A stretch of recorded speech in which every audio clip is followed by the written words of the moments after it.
Children of உல்பிட். அதாவது இந்த இங்கிலாந்து நாட்டில் அந்த நாட்டுப்புற பாடல்கள்லாம் ஒரு கதை மூலமாக ஒரு புத்தகத்தில் எழுதப்பட்டிருக்கும். அப்படிப்பட்ட ஒரு கதை தான் இது. இந்த 12ஆம் நூற்றாண்டில் பார்த்தோம்னா அந்த உல்பிட் கிராமம் வந்து ஒரு எதிர்பாராத ஒரு வினோதமான ஒரு நிகழ்ச்சியை சந்திக்க வேண்டிய ஒரு சூழ்நிலை உருவாயிருக்குங்க.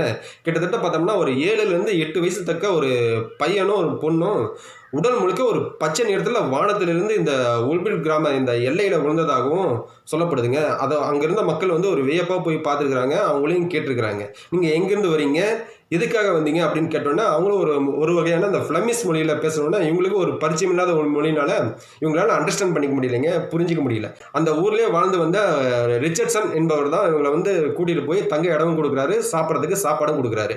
ஆனால் அவங்க அந்த சாப்பாடு சாப்பிடாம அந்த பச்சை வகையான அந்த பீன்ஸை மட்டும் சாப்பிட்டு வந்துருக்குறாங்க. இதனால் என்ன ஆயிடுச்சுன்னா அந்த அங்கிருந்த மக்கள் மாதிரியே சாதாரண மக்கள் மாதிரியே அந்த ஸ்கின் வந்து கொஞ்சம் கொஞ்சமாக மாற ஆரம்பிச்சிருக்கு. இந்த பச்சை நிறத்துலேருந்து ஒரு சாதாரண மனிதர்கள் மாதிரி மாற ஆரம்பிச்சிட்டாங்க. சில நாள் கழிச்சு பார்த்தோம்னா இந்த பையன் வந்து ஒரு எதிர்பாராத விதமாக இறந்துட்டாரு. அதுக்கு பின்னாடி இந்த ரிச்சர்ட்சன் அவங்க வளர்ப்பில் தான் இந்த பொண்ணு வளர்ந்து வராங்க. அதுக்கப்புறம் இந்த லோக்கல் மொழியான அந்த இங்கிலீஷ் மொழியை கற்றுக் கொடுக்கப்படுது. கற்றுக் கொடுத்த பின்னாடி இந்த பொண்ணு என்ன சொல்லுது அப்படின்னா, நானும் அந்த பையனை வந்து ஒரு வகையான வந்து சென்ட் மார்டின் லேண்ட் அப்படிங்கிற ஒரு உலகத்துலேருந்து வந்திருக்கிறோம். அதாவது ஒரு வகையான ஒரு இருட்டு உலகத்துலேருந்து நாங்கள் வந்திருக்கிறோம்.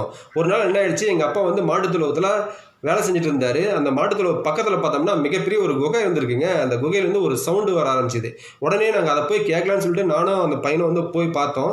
போய் பார்த்ததுனால ஒரு எதிர்பாராத விதமாக அங்கேருந்து விழுந்துட்டுங்க. விழுந்ததுனால அந்த விழுந்த இடம் தான் இப்போ இந்த உல்பிட் கிராமமாக இருந்திருக்கு. இப்படி இந்த ஒரு விஷயத்தை இந்த மக்கள் கேட்டோன்னா ஒரே ஒரு ஆச்சரியமாக போச்சுங்க அவங்களுக்கு. சூழலில் இந்த கிபி 1621ஆம் ஆண்டு இந்த ராபர்ட் பர்டன் அப்படிங்கிறவர் வந்து ஒரு சிறந்த ஒரு எழுத்தாளராக இருந்திருக்கிறாருங்க. இவர் என்ன சொல்றாரு அப்படின்னா, இந்த 2 பச்சை குழந்தைகள் வந்து இந்த கிராமத்தில் வந்தது ஒரு கற்பனையாக கூட இருந்திருக்கலாம். ஆனால் வந்து உண்மையிலே இந்த 12ஆம் நூற்றாண்டில் இந்த பச்சை நிற மனிதர்கள் வாழ்ந்ததாகவும் சொல்றாரு.